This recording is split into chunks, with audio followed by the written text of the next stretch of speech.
In this session we'll be talking about menu 14, wireless definitions. This is located in the installer menuing options, and we'll get there by hitting the Alt key, going to menu 9, hitting the right arrow button, entering the user or the installation code, which is 172839. That's the default code, and then either use the up or down arrow or press in 14 to take us to the wireless setup. And we'll hit the right arrow to enter here. And our first option is setting up the receiver.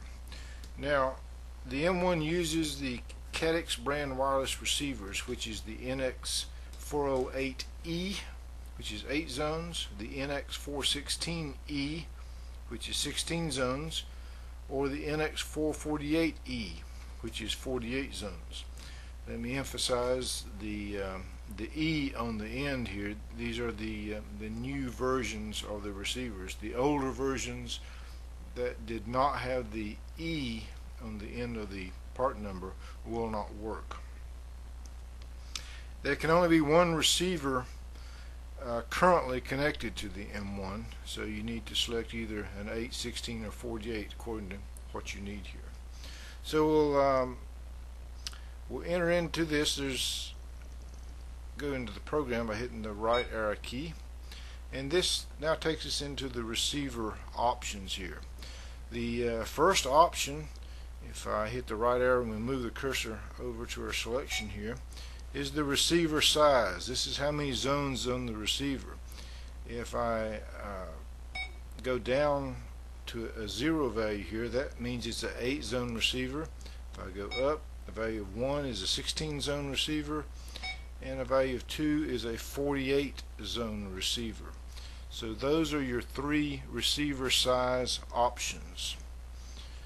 And I'll go back down to a 16 zone receiver here, and I'll hit the Alt key to back up to our selector here and move up to our next option. This is where the receiver zone will start. If I move over and I go up, excuse me, if I move over here and I put in a value of 01, the system will not take that, because the valid entries here are 02 through 22, and 01 would have put the receiver starting at a zone bank of 8, which is not available on the M1. So if I put in a 02 here, now it says starting zone is zone 17. Now you'll always get blocks of 16 zones in these settings here. Even though we can go zone bank 3, that will start at zone 25, but in this case the first 8 zones will not be available to be used for anything else. So it always occupies at least 16 zones of locations in the M1. So let's go back to 02 here. So now we're starting at zone 17 on our receiver bank, and we'll back up here and go to the next option.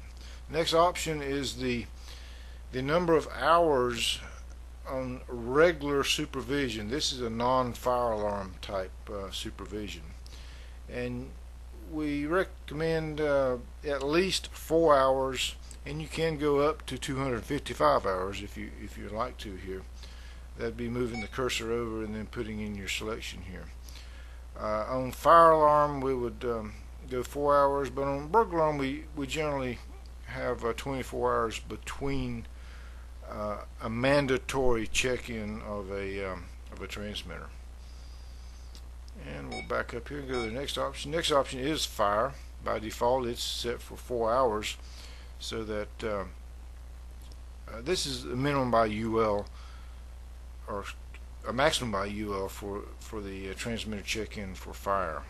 We do not recommend going any lower than 4 hours due to the way the transmitters check in. You could have some false supervisory signals here. up to our next option, which brings us all the way back around. So we finished with the receiver setup here, and we hit the ELK button. That backs us up a level, and we'll go up one. Now this is the transmitters option set up. So we hit the right arrow to go into programming. So here we're setting up, in this case, zone 17. If we use the up and down arrow, we can select which wireless zone that we're setting up. We'll start with zone 17 here and hit the right arrow to program it. And the first option here is a yes no. Is the transmitter enabled? Normally this setting is set automatically. Go up to the next option. Does it use normal supervision